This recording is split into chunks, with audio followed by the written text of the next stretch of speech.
অনেক বছর আগের কথা। একটি গ্রামে একটা নদী ছিল। সেই নদীর পাড়ে মঞ্জিনাথ নামের একজন মানুষ তার স্ত্রী সুলুর সঙ্গে থাকত। তারা খুব গরিব ছিল, সেজন্য দুজনেই অন্যের খেতে গিয়ে কাজ করে অর্থ উপার্জন করত।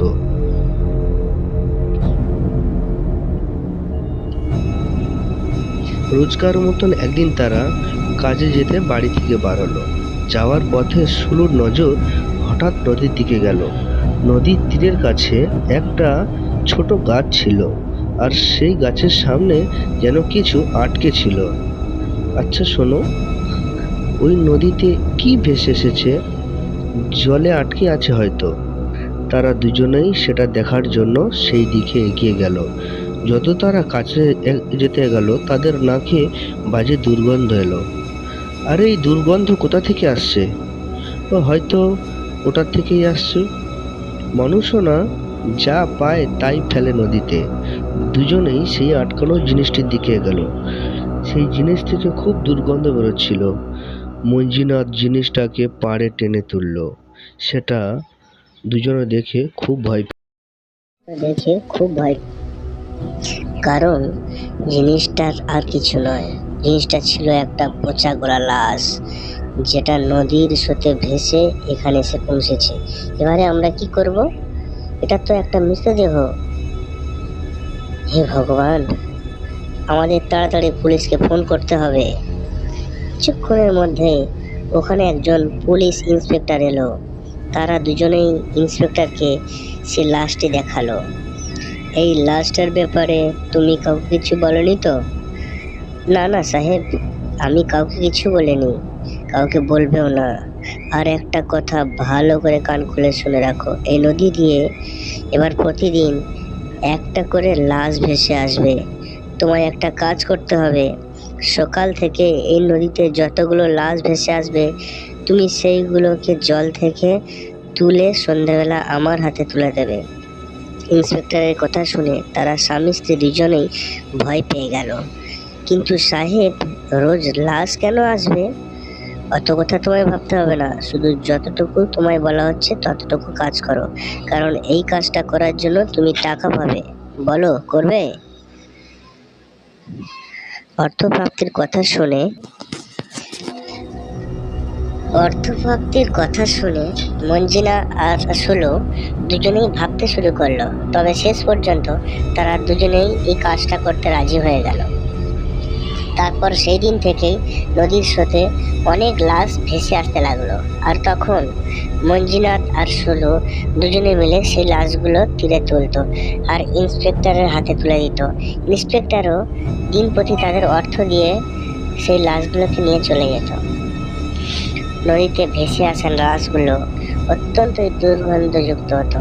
একবার মঞ্জিনা তার সুলু একটা লাশকে নদীর থেকে তীরে তুলে আসছিল। তখন তার দুর্গন্ধে সুলুর মাথা ঘুরতে লাগলো আর সে মাটিতে পড়ে গেল। মঞ্জিনাথ তাকে তুলে নিয়ে নিজেদের ঘরে গেল। তুমি এখন বিশ্রাম নাও, বাকি লাশগুলো আমি একাই বার করে আনি। সুলুকে বিশ্রাম করে বলে সেই লাশগুলো নদীর থেকে তোলবার জন্য নদীর তীরে গেল। মঞ্জিনাথ আবার যখন বাড়ি ফিরে এলো, দেখলো সুলু ঘুমাচ্ছে। সে সুলুকে ঘুম থেকে ওঠালো। চলো আমরা বরং ডাক্তারের কাছে যাই, তোমার শরীরটা তো বেশ খারাপ হয়েছে। না, তুমি এখানেই থাকো, আমি একাই যেতে পারবো। যদি আরো মৃতদেহ আসে তাহলে কাউকে তো এখানে থাকতে হবে, আমি চলে যাব।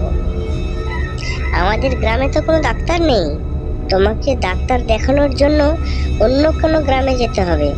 কত তো অনেকটা, কিচ্ছু হবে না, আমি চলে যাব। পরের দিন সুলু ডাক্তার দেখানোর জন্য বেরোলো, আর মঞ্জিনাথ নদীতে ভেসে আসা লাশগুলোকে একাই তুলতে লাগলো। কিছুক্ষণের মধ্যে ওখানে ইন্সপেক্টর উপস্থিত হলো। সাহেব, আজকে বড় তাড়াতাড়ি এসেছেন। হ্যাঁ, এমনি চলে এলাম। এই কটা লাশ তুলেছো তুমি? সকাল থেকে 3টেই পেয়েছি। আচ্ছা আচ্ছা, ঠিক আছে। এ কথা বলার পরেই ইন্সপেক্টরের দৃষ্টি পড়ল নদীর জলে। দেখলো একটা লাশ ভেসে আসছে। আরে ওই দেখো একটা লাশ, যাও গিয়ে তুলে আনো ওটা। মঞ্জিনাথ নদীতে নামলো আর ওই লাশটিকে টানতে টানতে নদীর তীরে তুললো। টেনে নিয়ে সে লাশটিকে পুলিশ ইন্সপেক্টরের সামনে রাখলো। সে লাশ থেকে খুব দুর্গন্ধ বেরোচ্ছিল।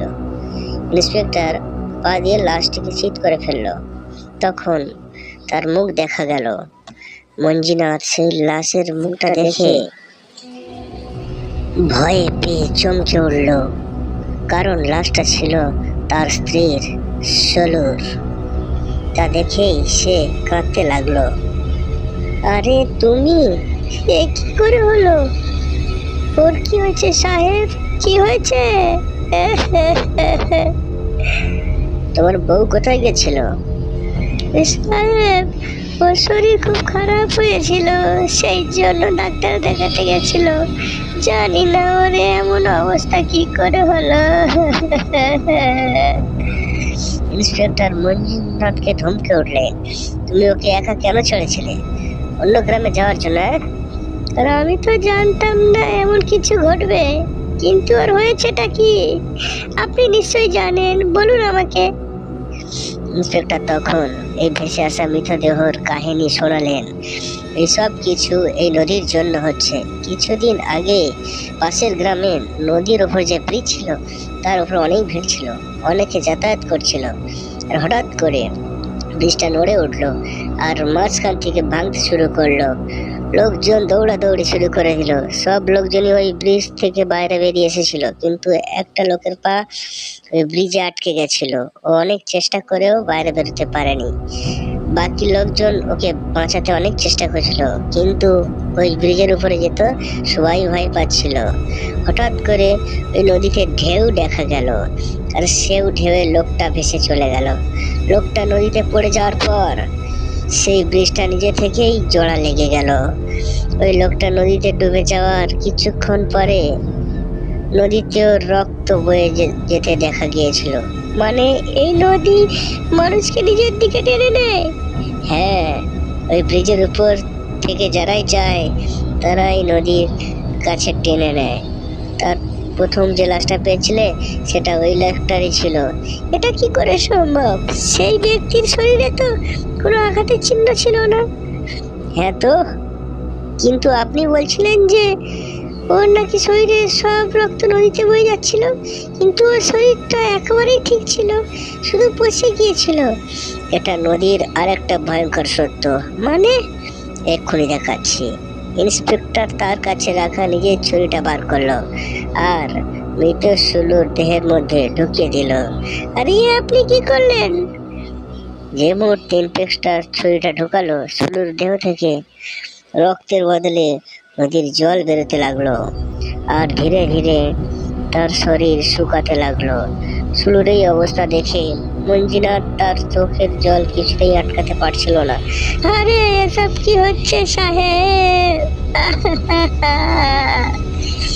এই নদী শুধুমাত্র মানুষ দেখে টানে না, বরং শরীরের সব রক্ত শুষে নিয়ে শরীরের ভিতরে জল ভরে দেয়, আর তারপরেই শরীর পচে যায়। আর সেই জন্যই তোমার এখান থেকে নিয়ে যাওয়ার পরে আমরা এই লাশগুলোর থেকে ঠিক এইভাবেই জল বের করে নিই আর তারপর সেগুলোকে পুড়িয়ে দিই।